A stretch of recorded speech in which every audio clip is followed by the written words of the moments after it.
There are moments in life when someone enters your world and turns it upside down, not with love, but with confusion, not with safety, but with control. They speak of connection while subtly eroding your sense of self. You try harder, love more, forgive endlessly, but instead of peace, you find yourself shrinking. What if this wasn't a mistake? What if this person, this storm in human form, wasn't your punishment, but your teacher? In Zen, the greatest teachings often arrive through paradox. Pain becomes the portal. The one who breaks you is often the one who reveals what still needs healing. And sometimes, the ones who hurt us most do so not to destroy us, but to wake us. This is not a story about revenge or blame. This is a journey inward, a quiet unfolding of truth through the fire of relationship. You will learn that compassion needs boundaries, that silence can be a sword, that you are not broken, only being remade. So if you've ever loved someone who never truly saw you, stay. What follows may be the beginning of your liberation. Picture a traveler stepping through the gate of your life, their charm gleaming like polished brass. You welcome them because light feels safe. Yet you do not notice that the flame they carry is fed by the oxygen of your self-belief. Soon the glow intensifies and you learn to breathe in shallow sips, telling yourself, "This is warmth. This must be love." Zen reminds us that the first illusion is to label the flame as good or bad. It is simply fire. What matters is the part of us that keeps adding kindling. The person we call a narcissist is drawn to the spaces where our quiet hungers live. They do not hunt wounds. They harvest the energy we leak while hiding those wounds. Their compliments seep through the cracks, watering seeds of unworthiness that were already sprouting. In the hush between heartbeats, you feel exquisitely seen, but only the fragment of you that craves outside confirmation. The deeper self, the silent mountain within, remains unnoticed, even by you. That omission is the true ache, and it predates their arrival. Karma, the choreography of causes, ensures no meeting is a misstep. Long before bodies shared a room, patterns were penning invitations in the ink of unmet needs.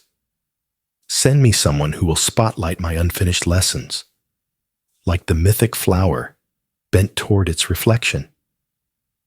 The narcissist reveals you by revealing themselves. Each demand for applause shows where you still seek permission.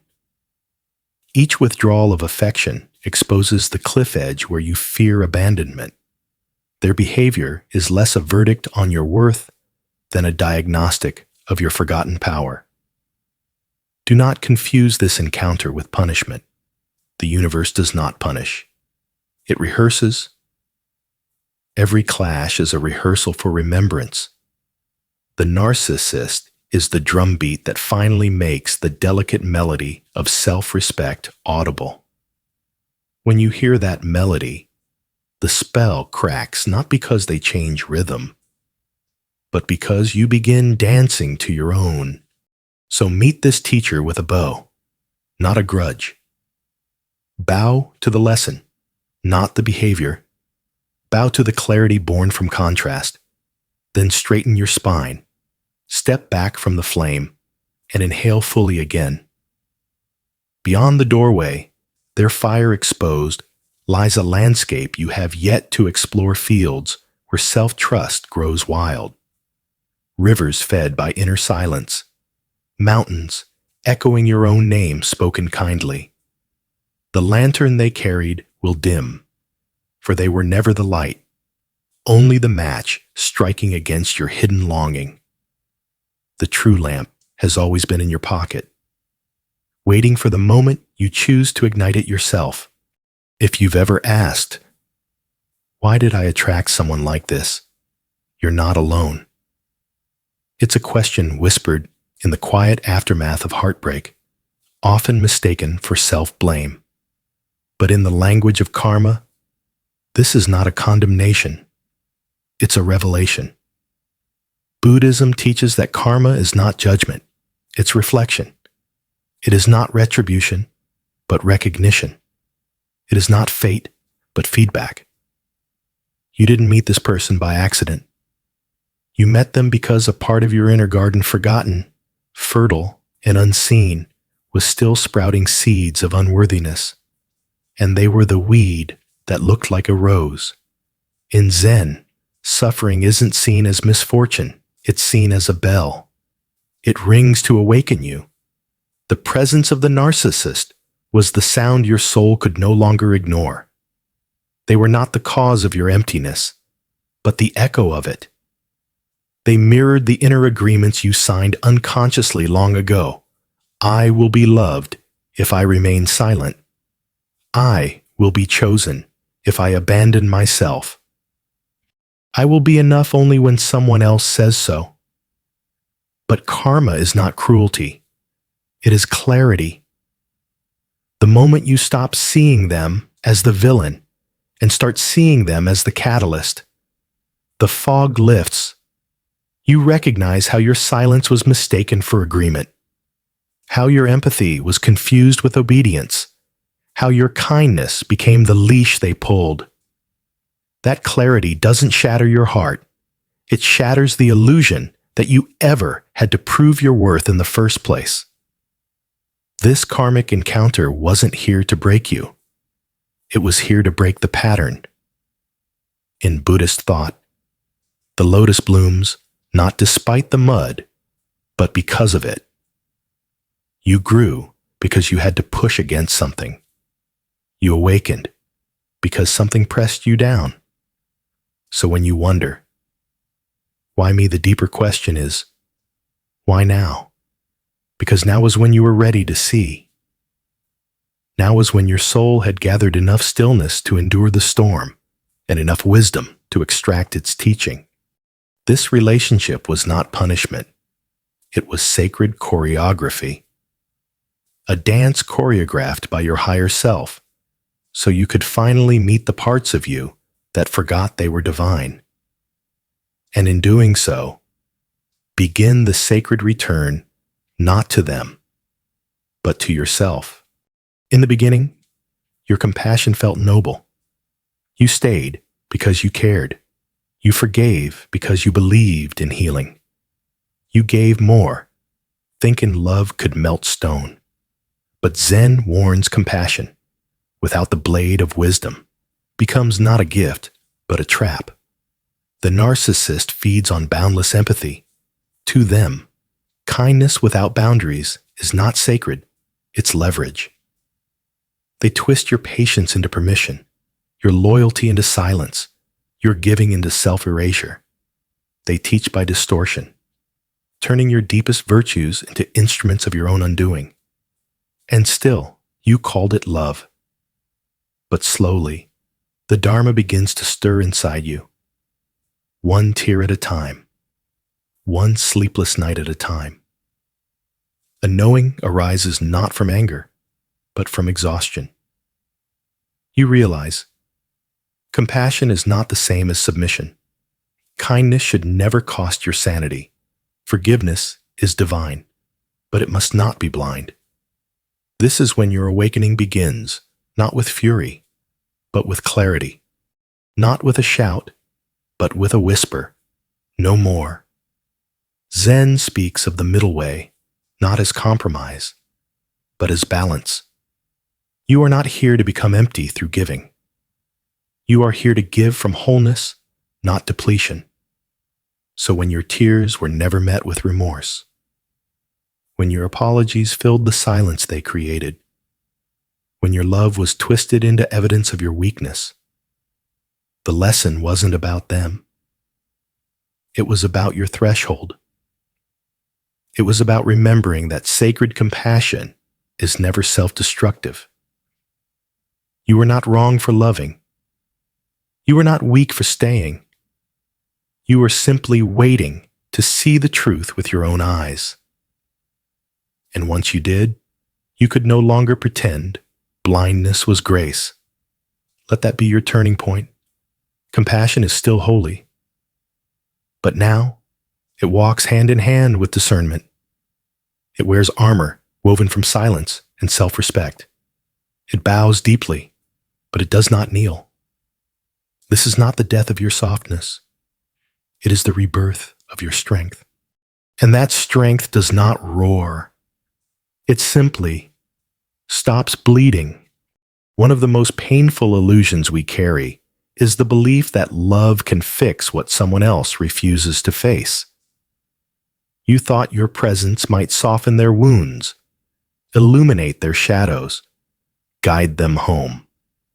But Zen whispers a deeper truth. Transformation does not come from contact. It comes from choice. You were not sent to be their healer. You were not their redemption story. You were a mirror, and they shattered it. Not because you were broken, but because your clarity threatened the fog they lived in. They mistook your tenderness for a tool to reshape you. But it was never your soul that needed saving. It was theirs. And they were not ready. A narcissist doesn't seek truth. They seek reflection, adoring, compliant, distorted. They long not for transformation, but for validation.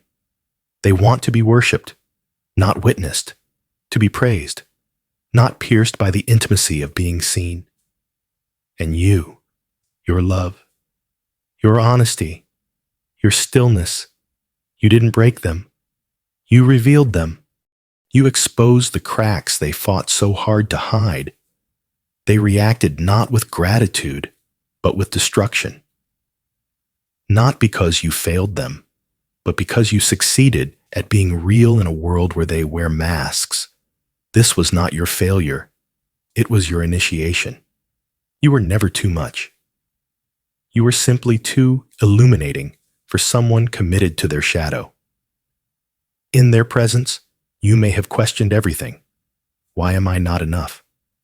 Why can't I help them see? Why does my love only make them colder? But now you understand, love is not alchemy. It cannot transmute someone who is unwilling to change. And your task was never to rescue them. Your task was to rescue yourself from the belief that you must. Your worth was never measured by your ability to fix the broken. Your role was never to save, but to see. And in seeing, you discovered the paradox that even light can be painful to eyes that have only ever known the dark. Let them shrink from the mirror. Let them turn away. You are not here to force their evolution. You are here to complete your own. There comes a moment in every soul's journey when the final illusion must fall. And that illusion is not the narcissist. It is the part of you that still believes you must be chosen to be worthy, that you must suffer to be seen. That love must be earned through silence, sacrifice, or self-erasure. This is the wound they came to press, not to punish you, but to expose you, not to destroy you, but to awaken you. The narcissist is not the storm. They are the echo of a deeper fear, the one that whispers, if I am not needed, I will be left. If I am not perfect, I will be unloved. If I speak my truth, I will be abandoned. You were not trapped. You handed them the key. And yet this is not weakness. It is simply the pattern revealing itself. Again, so you can finally choose differently. In Buddhism, liberation doesn't come when the world changes. It comes when the mind stops believing its old story. Your old story said, be quiet, be small, be accommodating, and you will be loved. But the new story begins here. Be real, be whole, be sovereign, and love will rise to meet you. They were not your soulmate. They were your soul mirror. They came not to complete you, but to show you all the places you were still unfinished within yourself. This is not your destruction.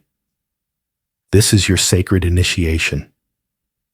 The fire that burned through you was not sent to consume it, was sent to purify, to burn away everything you are not, so only truth remains. And truth, when it finally arrives, is simple. You never had to earn love. You only had to remember you were it. So now, as the ashes settle, you don't rise as who you were. You rise as who you've always been beneath the ache hole, worthy, unshakably free. Let them fade into the past. You have a final lesson to carry forward. You were never abandoned. You were being shown, in the most painful way, where you had abandoned yourself. And that was the moment your true life began.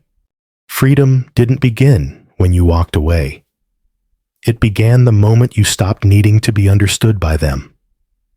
The narcissist was never capable of truly seeing you, not because you lacked value, but because their eyes were trained only to reflect their own image. For so long, you stayed entangled in the silent plea. If they could just understand, if they could just see who I really am. But each attempt led to more confusion, more distortion, more silence, echoing where love should have spoken. And then, one day, a deeper shift occurred. You didn't just walk away from them. You walked away from the need for them to understand, to validate, to apologize. That was the moment the chains broke. Zen doesn't teach revenge. It teaches release. Not because they deserve peace, but because you do. Hatred binds us just as tightly as attachment. It turns your inner world into a courtroom where they are always on trial, and you are forever arguing your pain. But wisdom bows out of that courtroom. Wisdom chooses silence over vindication, peace over justice, liberation over being right. You didn't forgive because they asked for it. You forgave because you outgrew the need to carry their shadow. The ego wants closure, but the soul seeks spaciousness. And sometimes the most radical closure is this no longer needing one. You stop rehearsing conversations in your head. You stop needing them to feel remorse. You stop hoping they'll suddenly become who they promised to be. And in that absence, a quiet miracle begins. Your nervous system softens. Your energy returns. Your heart no longer contracts at the thought of them. Not because they changed, but because you did. This is not weakness. This is mastery. This is the wisdom of letting go without bitterness. The quiet triumph of a soul that no longer seeks revenge because it has found peace. You did not walk away defeated. You walked away whole. And now, even in their absence, you carry something they never could give you. The kind of love that does not require permission. The kind of peace that does not need to be proven. This is the power of letting go, not to forget, not to erase, but to no longer carry what was never yours to hold. What you thought was your breaking point was actually your becoming. Getting through the narcissist wasn't just survival, it was rebirth. The fire you walked through didn't destroy you. It burned away everything that wasn't truly you. In the aftermath, something sacred begins to unfold, not all at once, not in grand gestures, but quietly like a new breath, like sunlight after days of silence. You start to see with new eyes. You begin to discern what once confused you. That love is not obsession. That devotion is not self-abandonment. That light is not manipulation dressed in charm. You no longer chase their closure, because now you understand. You were never missing a piece. They were blocking your view of it. You are the closure. You are the answer you waited for. And strangely, they helped you get here, not through care, but through contrast. By showing you false love, they revealed the real one that lives within you. By withholding affection, they led you back to your own source. By trying to break you, they exposed what was unbreakable. This is the paradox of awakening. Sometimes, the ones who wound you most are the very ones who launch your transformation. Not because they are divine, but because your soul is. The narcissist became a spiritual catalyst, not a soulmate, but a mirror. A mirror so harsh, it shattered illusion. You no longer walk through life begging to be seen. You see yourself now. You hear your own voice. You trust your intuition, and you honor it like a sacred vow. What you once called a breakdown, you now recognize as a breakthrough. You're no longer trying to return to who you were, because that version of you didn't know their worth. This isn't just healing. This is arrival. You didn't just survive the fire, you became it. The narcissist was never the end of your story. They were the spark that revealed the parts of you that still needed reclaiming. Not because you were weak, but because you were ready to rise. Pain was the teacher. Silence was the doorway. Stillness became your strength. And through every tear, every unraveling, you weren't falling apart. You were finally falling into truth. The truth that you are not someone's reflection. You are not their absence of love. You are the presence of love itself. You are no longer here to chase healing in another. You are here to remember you are the healer. You are the closure. You are the home. This journey wasn't about fixing the past. It was about becoming the person who no longer needs to repeat it. So if you're standing at the edge of your own transformation, know this: what hurt you wasn't meant to define you. It was meant to awaken you. Breathe. You made it. And now, a new chapter begins not from desperation, but from devotion to your own becoming. If this message spoke to your soul, subscribe to Awakening Insights for more teachings that heal, awaken, and empower. Let's walk this path of clarity, compassion, and freedom together. Your journey inward is the most sacred journey of all. You are not alone. You are not lost. You are returning to the truth of who you've always been.